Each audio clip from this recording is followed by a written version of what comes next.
What's up YouTube? Gene here, back at it again and welcome back to the channel guys. So isa na namang NFT review ang gagawin natin ngayon and this time it's going to be Warship Battles NFT. Check natin yung website nila, tingnan natin yung white paper and as early as now guys, sinasabi ko sa inyo, ito, inaabangan ko na to. Okay, tignan natin kung paano yung mga different ways to earn and meron din bang land itong game na to. Kasi talagang feeling ko guys, magandang magandang game to.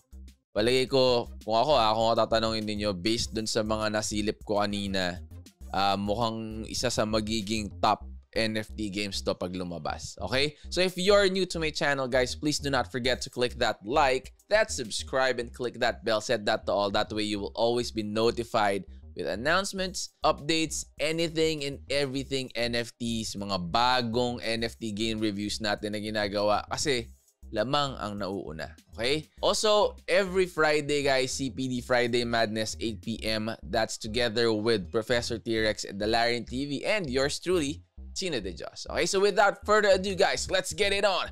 Intro!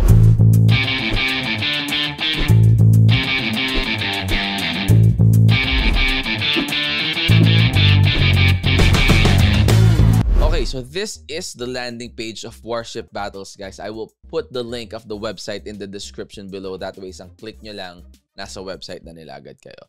So, we'll do an overview of the website and then proceed to the white paper. That way, may makita natin yung mga dapat nating malaman bago i-launch yung game. Ito, meron silang official smart contract. Pero, take note niyan. Pero make sure na wala muna magta-transfer and everything para safe kayo, okay? Wait for further announcements. Wait for our next contents din para masabihan namin kayo kung ano yung mga kailangan ninyong abangan and kailangan ninyong gawin. So participate in the whitelist and meron na sila mga whitelisting. Tingnan natin din yan mamaya, okay? So, ayan, makita ninyo yung mga different types ng mga ships. So, meron din niya. Katulad nung iba, merong rarities. Iba-iba yung rarities ng mga ships. Okay, so ano rin natin? Silipin din natin mamaya kung ano yung mga iba-ibang mga rarities na available dito kay Warship Battle. Okay, so yan. So, kanina nabanggit ko guys, meron bang land yan? Or meron bang mga ganyan-ganyan mga resources na pwedeng pagkakitaan yan. So silipin natin to guys. So land and second airdrop winners. So yan, nag-airdrop na sila guys. October 26 yung nakalagay dito na date. Okay, so incredible NFTs. Warship besides being developed as a mining system never seen before. We also focus on our NFTs being as attractive as real life ships. Along with assembling system, we want our players to be proud of sailing the 7 seas. So, ayan. So, ang goal nila dito, guys, hindi maging parang, kumbaga, parang mga ibang mga NFT games, mga play to earn na, alam mo yun, napipilitan ka lang laruin kasi kumikita ka pero di ka nag-i-enjoy. So, yung gimmick nila rito, gusto nila, same. Nag-i-enjoy ka at the same time, kumikita ka din. So, unique PvE system.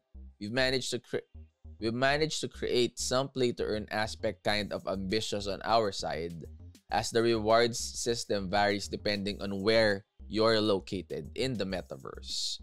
As an example, when you're on international waters, you get a 230% bonus reward, but you risk being attacked and lose 50% of your current stock.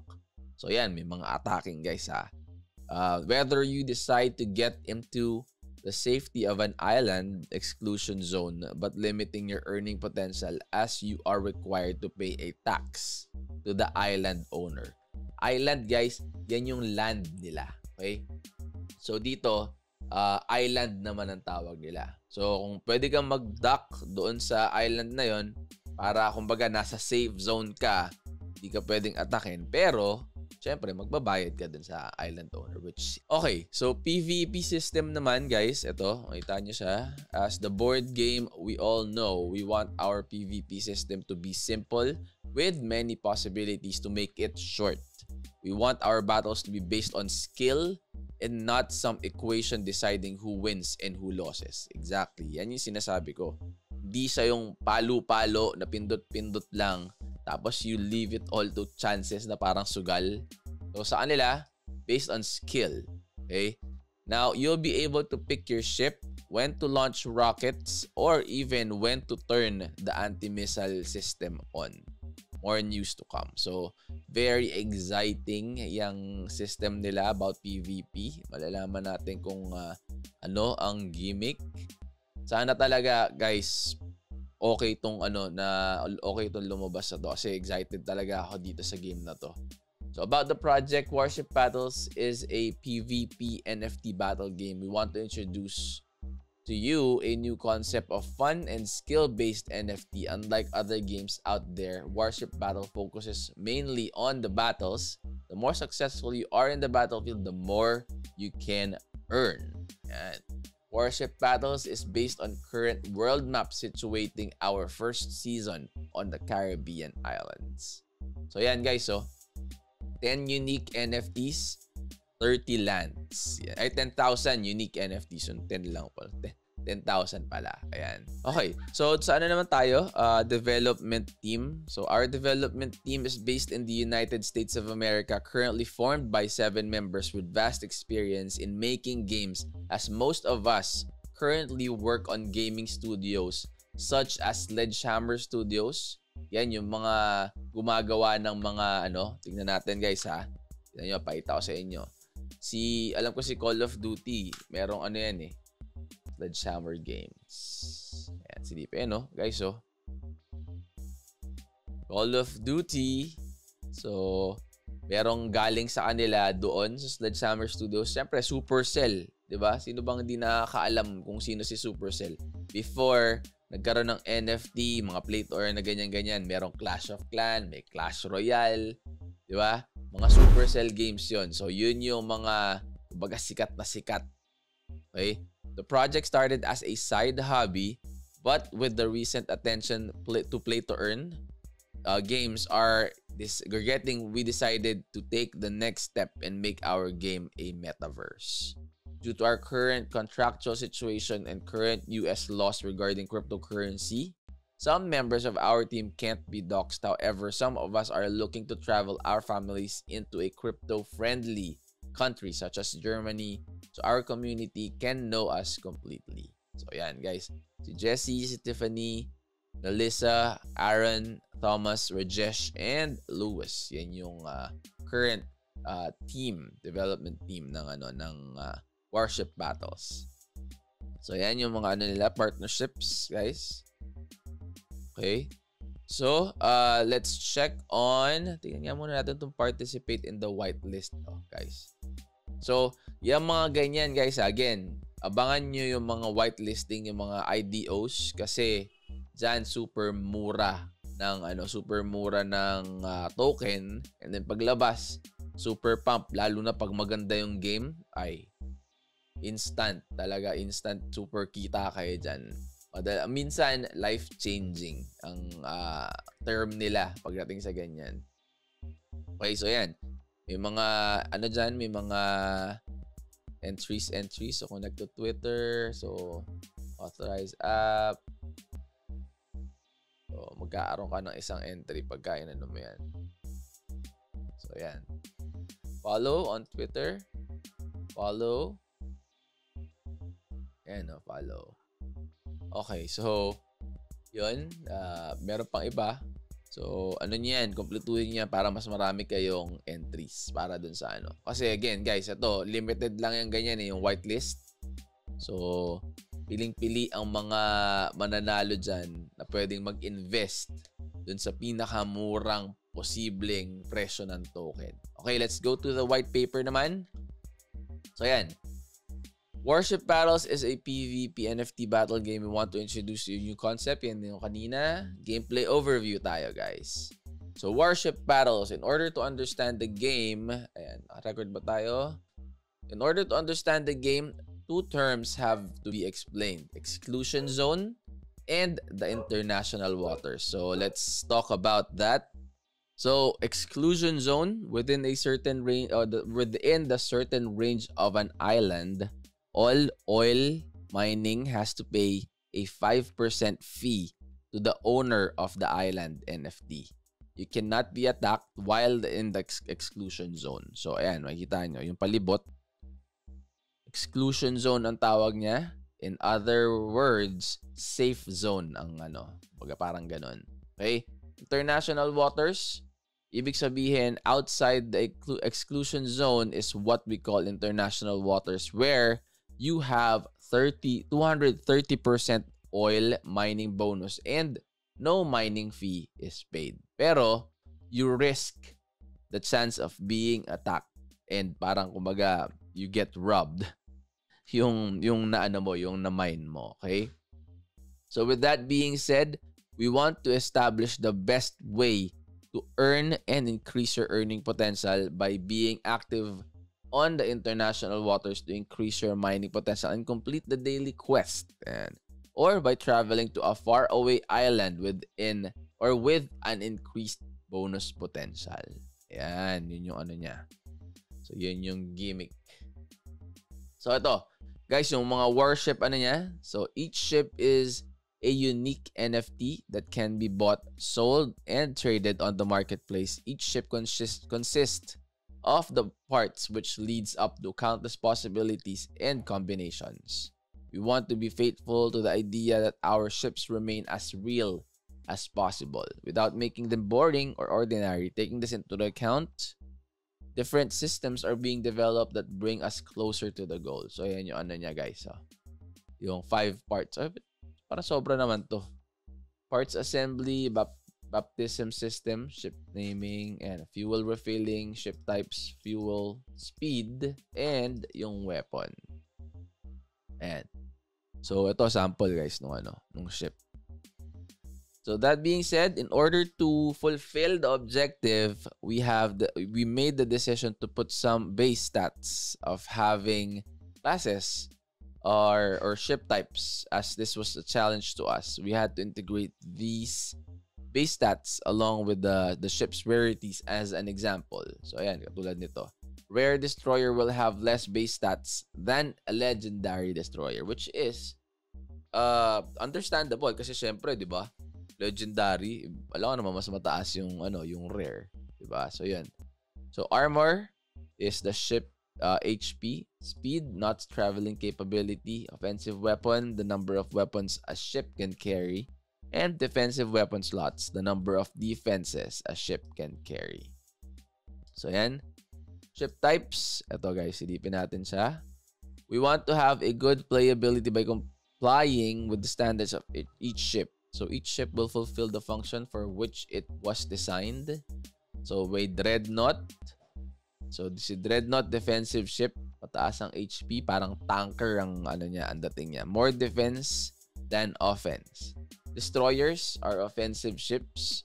So low HP, very fast, more offensive than defensive weapons. Battle cruiser naman is a balanced ship.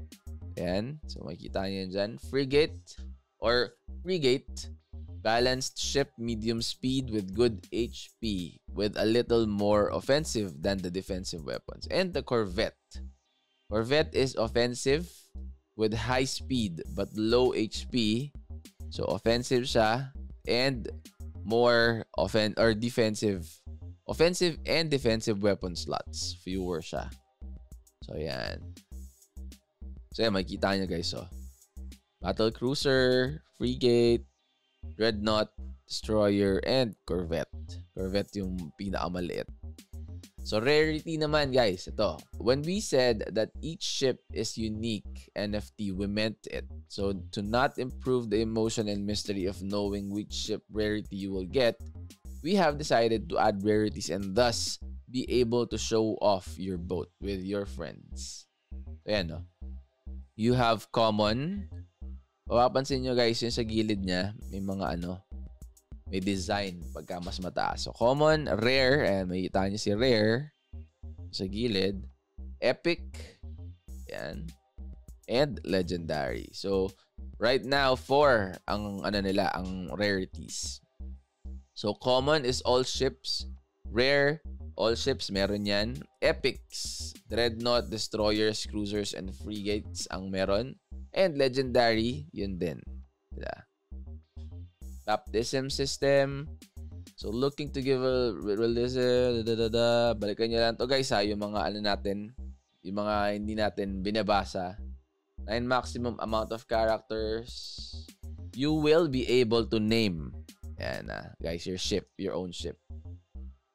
So, to identify each NFT or ship by ID, we decided to make it the traditional way using the hull number system followed by an order number. So, DRT, DST, CRC, Brigade, and yung CRT. So, FRT and CRT.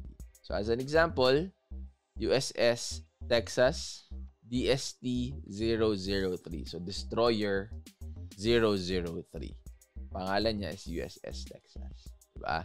So, yun ang gimmick niya. Ayan, may duck ang ano niya.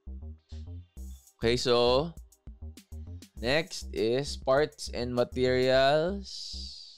Ayan, makita nyo naman guys. Plating. As the name implies, the more plating the ship has, the less damage it will receive.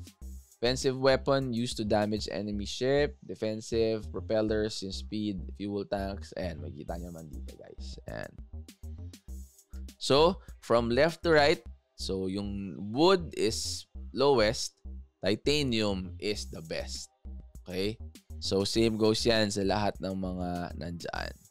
So, storage, makakuha ka ng lahat ng titanium. Solid siguro yun, no? Okay. So, yan.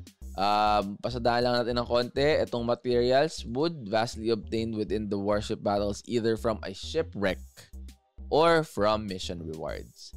Yun yung wood. So, tingnan nga natin si titanium. Ayan, no? It's obtained by combining 1,000 tungsten and 1,000 duralumin in order to make 100 titanium pieces. To upgrade a part, kailangan mo ng 2,000 titanium pieces. Ayan. So, meron silang upgrading, guys. May ano sila dito. Pwede mag-upgrade ng mga parts. So, blueprints naman. Tingnan natin to.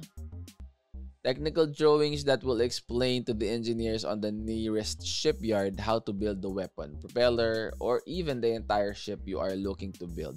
So that leaves us with a simple question. How do we obtain the blueprints? Ayan guys, tingnan nyo. May na mga naluloots. Okay? So PvP battles, blueprints have a low percentage chance to drop. PvE missions, some missions have as reward a random blueprint of either common or uncommon. So, ayan yung ano. Blueprints rarity will drop depending on the ship you defeated. Blueprints will drop depending on the parts of the defeated ship. As an example, if you defeat a corvette equipped with the anti-missile system, that will be the blueprint that you will get. Oh. So, kung ano yung kalaban mo, may possibility na mag-drop ng blueprint yun. So, tingnan natin. Next. PvP system. And first, a few concepts needs to be completely understood. You can only have PvP battles on international waters. You can start a battle by pressing on top of the enemy ship and clicking on attack. Each battle cannot last longer than 4 minutes. If a draw happens, the winner will be determined by highest damage output. So, yung draw, hindi draw. Okay? May mananalo at may mananalo talaga sa kanila. Okay, so gunpowder is necessary and can be bought in the nearest armory. The amount of gunpowder that you can have on board will be determined by your ship storage. So, yan. Importante din yung storage para dun sa weapons ninyo. Okay? On how much you can carry. Okay, so yan, no? Knots naman are only used by the corvettes, which possess the ability to move around the battlefield to reposition in case of an enemy incoming attack or to attack enemies out of range. With those basic concepts in mind, let's head up to how to battle will take place. So, yan. So guys, hindi siya yung actual battle, hindi siya yung ganyan-ganyan click-click na ano. So parang inaano niya lang, pinapakita niya lang yung concept. Ayan. So if a captain fails to place any ship on the battlefield, he will automatically lose. You can have one ship and be attacked by a captain with a fleet of 5 ships. So lamang yung mga mas marami-raming ships. Once both players have placed their ships on the battlefield, PvP will begin. Ayan yung niya. You'll receive 30 gunpowder per round with a maximum stack of 90 gunpowder. The amount you can use per turn is unlimited as long as you have gunpowder for it. When the battle finishes, the loser will drop 50% of the oil that is carried. Ayan yung sinasabi nila na pag nasa international waters ka, may pag-asa ka or may risk ka na na atakin. And pag natalo ka, ayan, 50% ng oil na carried mo. So say for example, if you have 100 oil currently on board, yung mga na mine mo siguro yan. If you lose, you will drop 50 oil, while the winner will get 25 oil. The remaining oil will return to the mining pool. Okay? So hindi So 100 na currently on board, 50 yung madadrop. Hindi mapupunta lahat sa winner 'yon, okay? So 50% lang nun na drop ang makukuha. So 50 oil, 25 a winner, 25 babalik sa mining pool. Okay, so yan, ito naman 57mm cannon, 25mm CIWS defense system. So yan yung mga weapon nila. So yan, balikan nyo na lang to guys if you want to learn more about this. Pero again, ito talaga solid to siguro paglabas. Feeling ko lang malaki ang potential nitong laro na to. Attention captains, we are looking to have more entertaining and groundbreaking game. We decided to have different ways of extracting oil. Guys, oil yun yung token nila. Okay, so in-game currency nila yon. Within the Warship Battles metaverse, we made a decision, and in order to avoid having to do the same task every day, we came out with the fresh ideas to give more dynamism. Parang bagong word yun to the game. So let's take a look at how our play to earn aspect will look. In order to understand how the extracting process works, we need to explain 2 concepts that will come in handy: amount of oil possible and oil rigs, guys. So structures that can be purchased by the owner of a land to make the extracting within the island more attractive to players, as they provide a bonus reward for players extracting within the range determined by the quality of the oil rig. So mga landowners lang ang pwedeng bumili ng Pero malalaman natin yan once lumabas, guys. Oil wells, spots on the map that will spawn randomly on the sea, in which you need to place your ship to extract oil. Extracting within the exclusion zone, and 50 oil per day. As we know, we have said before, extracting within the safety of an island won't be as rewarding as sailing and facing dangers of the sea. So to start extracting within the exclusion zone, you need to navigate looking for an oil well. But it's not simple. You can only extract oil in the same island once every 24 hours. So, lipat-lipat ka kung ganun. Kung gusto mo nasa safe zone ka lang, guys. Okay, so ito naman. Extracting in international waters naman, 250 oil per day.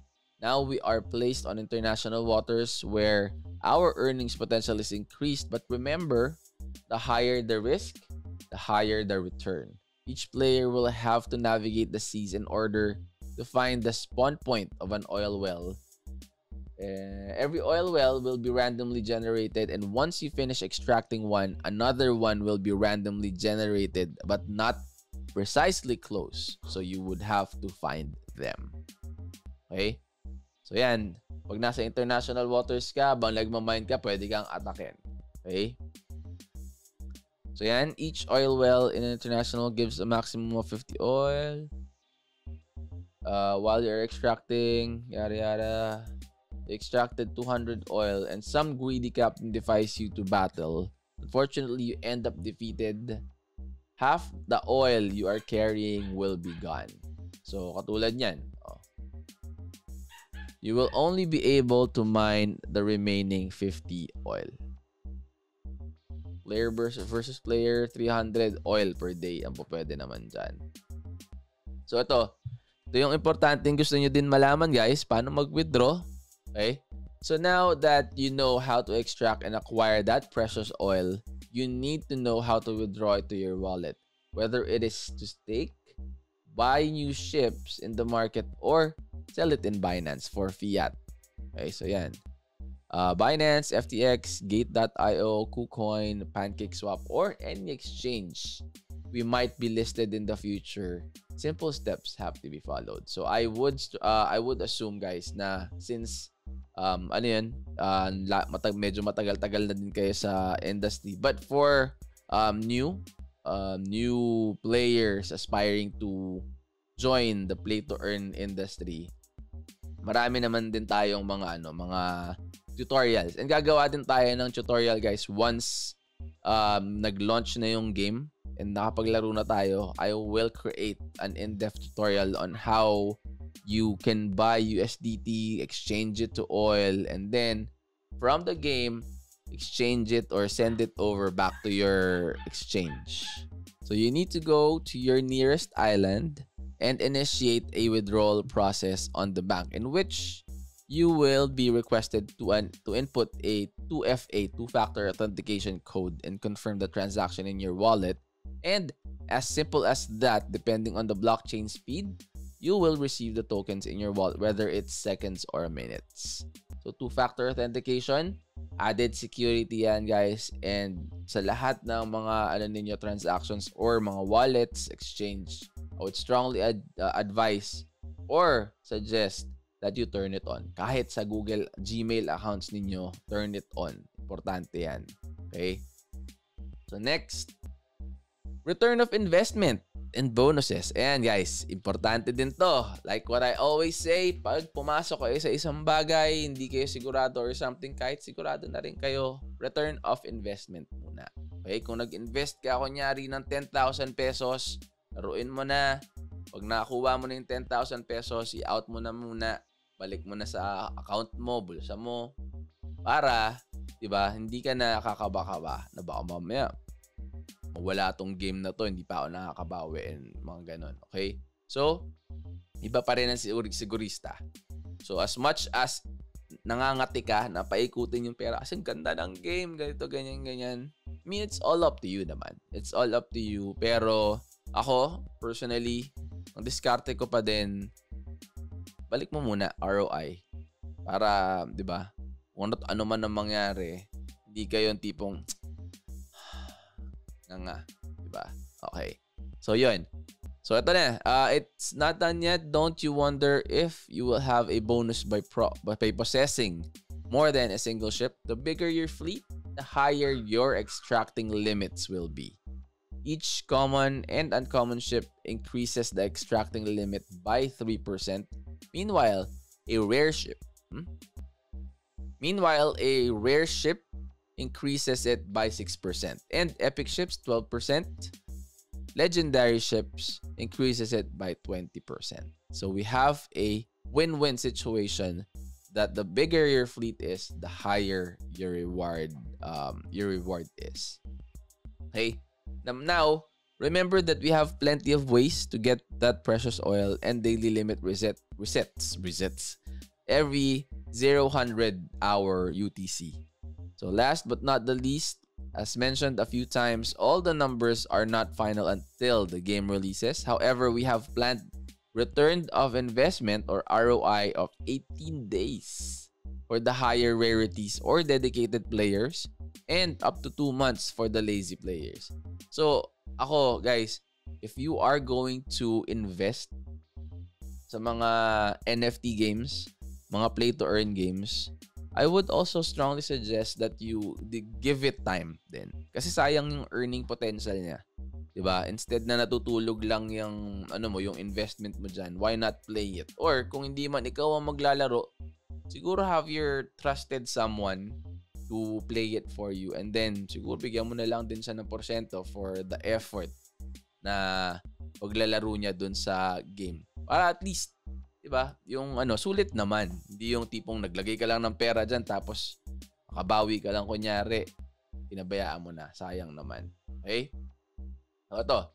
Travel naman, unlike any other games out there, traveling we don't want a simple point and click game. The first steps was to design a traveling system that resembles the real world the most. So in order to travel from point A to point B, some time has to pass and a traveling course has to be established. As an example, traveling from Tortuga Island to Hispaniola has a distance of 620 miles, taking into account an aircraft carrier being a slow boat has to travel speed of 3.7 knots per minute. The traveling time is around 151 minutes in a straight line and increase depending on the weather conditions. The weather is the most important thing to take into account when we're traveling on the sea. Whether it is a sudden storm or hurricane season, the weather can vary and delay the traveling by a certain time or maybe sink our ships. So, as it is a high reward to mine overseas, it is also a high risk. Okay, so yun yung niya. Very kumbaga parang real life scenario ang ginagawa nila. I hope they would be able to, fulfill kung ano yung nakalagay dito sa nila. And by far, sa sa white paper nila, very interesting din yung mga nilagay nila. Actually, 2 pa lang yata yung nare-review on a white paper na halos lahat ng kailangan mo malaman nandun. So, as our first season is placed, yada, water spout. So, sa weather system to guys, water spout is an intense columnar vortex, usually appearing as a funnel-shaped cloud that occurs over a body of water, mostly known as tornadoes over water.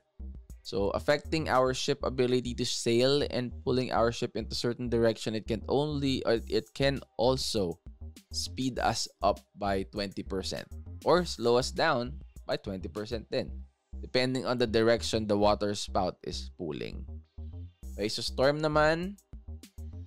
So, is any disturbed state of an environment or an astronomical body atmosphere, especially affecting its surface and strongly implying severe water. So, storm subtypes, may lightning storm, may flood. If we happen to face a lightning storm that manages to strike our ship, it may cause damage to the boat, affecting our ability to sail and perhaps destroying our engine. So, siguro pag gaganon guys, gastos yun. Siyempre, destroyed engine, re-repair mo. Most likely, kailangan mo ng oil to fix yung damage. Flood, considered as a heavy rain, can slow down our ship as we're passing by, or if we spend too much time on the zone being struck by a flood, our storage unit is damaged and we lose our current mined oil. So, hurricane naman. Hurricane is a tropical cyclone with winds of 74 miles per hour or greater than that, usually accompanied by rain. Ano naman effect nito? Weather most likely will affect a portion of the map and won't move or will move slightly unless it is a massive storm or event such as a hurricane that will affect a large portion of the map and will move at a certain speed of time. Anong effect niya sa Anong effect niya sa gimmick natin? When we are facing seas, the percent chance affecting all the players on the zone. So, yun yung niya. Next, si Islands naman, guys. Malapit na pala to. Tokenomics and then roadmap na yung sunod. As we have mentioned before in the season, yun yung kanina, in the beginning, limited quantity of lands to 30. So, to stay focused on the realism within our game, each island will have various systems that consist a fundamental part of the game. So we put a lot of effort into the details of each one of them. So yun lang, guys. Want to clarify that our main idea is to have our community beyond the idea of improving their earnings. They can enjoy the game. Even if you want to brag about it with your friends, we are still discussing the price of each island. When we have a final decision, it will be published in our social media. We want to explain the system, which will have the bank, the armory, fuel station, shipyard. Mukhang mahal tong land, guys. Mukhang mahal yung island. Gusto ko sanang bumili. May oil rigs. Tignan mo. Oh. Super, super full pack eh. Kahit maliit lang sana, tingnan natin kung anong meron, di ba? Medyo mahal sana. Sana hindi naman ganun ka sobrang mahal. So, yan. Roadmap tayo, guys. Tokenomics, Tokenomics na lang muna, mabilis lang. Private sale, ayan, guys. 20,000. Mining within Warship battles, 55%. Soft cap, minimum allocation. So, ayan, 1 BNB is equivalent to 20,000 oil. Okay, so yun ang yun ang gimmick niya. Okay, so next, roadmap naman tayo. Quarter 2, Quarter 3, game research and development, white paper, web launching. Quarter 4 naman, presentation of NFT cards. Introduce the get book. Tingnan natin itong mga to. Wala pa yung gameplay din. Play to earn, extracting system, Islands NFT. So, Islands NFT yan. Papakita nila this Quarter 4. Pre-sale of oil. Launching of oil on PancakeSwap. So, Quarter 1 of 2022, game trailer naman, market development, and game demo. Game alpha will be on Quarter 2 of 2022. So guys, exciting. Yun si Warship Battles. Ang daming elements na nilagay niya and yung kumbaga vast gameplay nung NFT game na yan. Hopefully, lahat ng nilagay niya sa white paper and doon sa website niya will happen once the game launches. Medyo matagal pa din naman, pero kung ako sa inyo, yung pre-sale, yan, abangan ninyo yun doon. Pero before that happens, do your own research pa din. Okay? I'm telling you na ako, excited ako dito and I will definitely invest and buy doon sa pre-sale nila. Kasi, I think or I believe na itong yung gameplay niya is very unique and hindi siya yung simpleng mga laro lang na mga katulad dati na parang turn-based lang. So dito, madaming ways to earn, madaming kailangan din i-consider in terms of yung mga PvP, PvE. So, kumbaga parang interesting and mukhang may thrill yung game na to. So, do your own research. Kung ano man yung mga insights or opinions ko, just take that into consideration. Pero the final say will always be from you. Add nyo rin yung lahat ng mga socials nila. Twitter, yung Telegram, yung kung may Discord sila. Check nyo yung website, balikan nyo tong white paper. See for yourself. Para alam niyo kung ito ba, kumbaga para sa inyo ba to. And then, yun nga, don't get stuck sa gitna. Okay? It's either you go for it or it's either you pass. Huwag kang matatrap doon sa siguro. Kasi pag nandun ka, baka biglang magulat ka na lang. Lumabas yung token, lumipad, tapos yung game lumabas, and ang ganda pala talaga, baka pagsisihan mo yung pagka-undecided mo. Okay? So, if you're new to my channel, guys, please do not forget to click that like, that subscribe, and click that bell, set that to all, para yung notification pagka nag-upload tayo about announcements, updates, new game NFTs, yung mga new game reviews na mga ina-upload natin, updated ka agad. Okay? Every Friday, guys, 8 p.m. CPD Friday Madness with myself, Professor T-Rex, and the Laren TV. Kita-kita tayo dyan. Okay? So, that's it for me. I'm out. Peace! Rarities.